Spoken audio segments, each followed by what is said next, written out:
She told me that she loved me by the water fountain. She told me that she loved me and she didn't love him.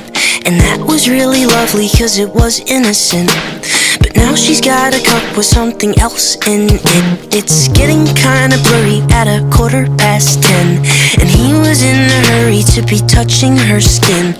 She's feeling kinda dirty when she's dancing with him, forgetting what she told me by the water fountain. Now he's grabbing her hips and pulling her in, kissing her lips and whispering in her ear. And she knows that she shouldn't listen, and that she should be with me by the water fountain.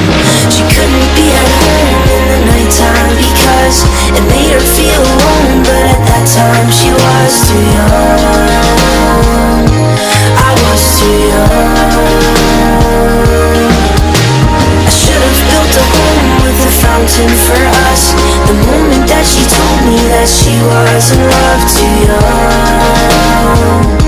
I was too young. Too young. Too young. Too young.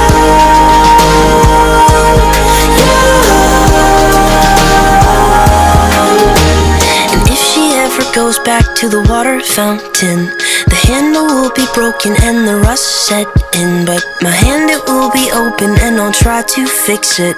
My heart, it will be open and I'll try to give it. Now I'm grabbing her hips and pulling her in, kissing her lips and whispering